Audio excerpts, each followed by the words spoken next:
So మనం ఇప్పుడు vaccination in pregnancy and vaccination in women గురించి మాట్లాడదామండి. Or in fact vaccination for a girl child.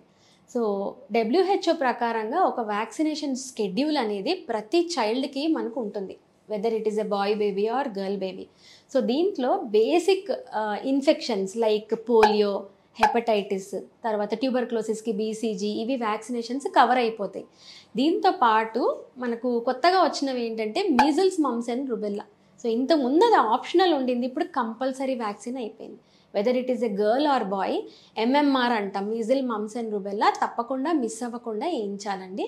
ఎందుకంటే when it comes to girl child, ఈ MMR కనుక miss అయినట్లయితే ఆ పాప పెరిగి పెద్దదయ్యి మళ్ళీ 25 years తర్వాత ప్రెగ్నెన్సీ వచ్చినప్పుడు ఈ మీజిల్స్, మమ్స్, రుబెల్లా ఏమవుతుందంటే if they get infected around the pregnancy time, ప్రెగ్నెన్సీలో చాలా కాంప్లికేషన్స్, అబార్షన్స్, రికరెంట్గా అబార్షన్స్ అయ్యే ఛాన్సెస్ ఉంటాయి. So MMR, measles, mumps and rubella అదొకటి మిస్ అవ్వకూడదు.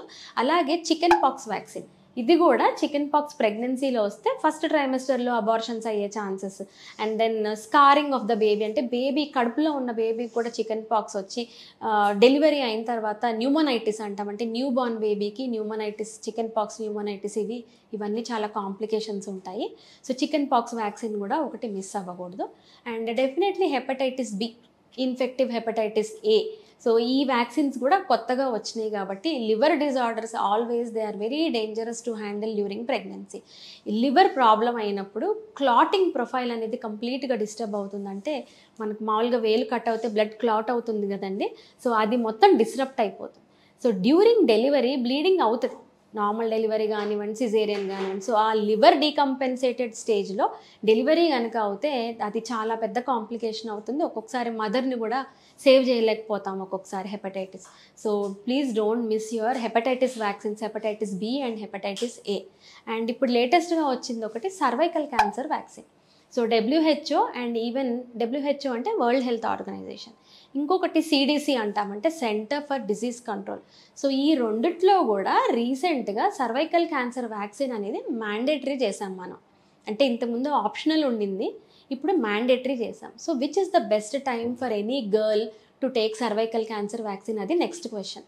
So 12 years and around that, preferably before marriage. So ఒకవేళ 12 years అప్పుడు కనుక సర్వైకల్ క్యాన్సర్ మనం మర్చిపోతే పిల్లలకి, ఆ టైంలో 7th 8th క్లాస్లో బిజీగా ఉంటారు హై స్కూల్లో, ఒకవేళ పేరెంట్స్ మర్చిపోతే వరీ అయ్యే అవసరం లేదు. Before they get married, before 25, any time please give your child cervical cancer vaccine.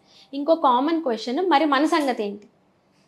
So మదర్స్కి కూడా డెఫినెట్గా బిలో 40-45 years ఉన్నట్లయితే anybody can take cervical cancer vaccine. But మన యంగ్ ఏజ్ గ్రూప్లో బిఫోర్ మ్యారేజ్ ఎందుకు ఇస్తామంటే, ఆ టైంలో సెక్షువల్ ఎక్స్పోజర్ కంటే ముందు ఒక అమ్మాయికి సర్వైకల్ క్యాన్సర్ వ్యాక్సిన్ కనుక ఇచ్చినట్లయితే that is giving a very good protection. అందుకని మనం before marriage, before their sexual activity begins, ఎంత చిన్న వయసు ఉన్నప్పుడు 11, 12, 13 yearsలో ఇచ్చేస్తే అది చాలా లాంగ్ టర్మ్గా ప్రొటెక్షన్ ఉంటుంది.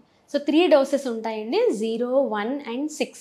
ఈ 3 doses అనేది మనం అడల్ట్స్కి ఇస్తామంటే 25 years దాటిన తర్వాత. మనం చిన్నపిల్లలకి ఇచ్చినప్పుడు 2 doses సరిపోతుంది, 12-13 yearsకి ఇచ్చినప్పుడు. And please remember, if you are less than 45 years old, you are always eligible for cervical cancer vaccine. So mothers and along with their daughters, please get this done. Thank you.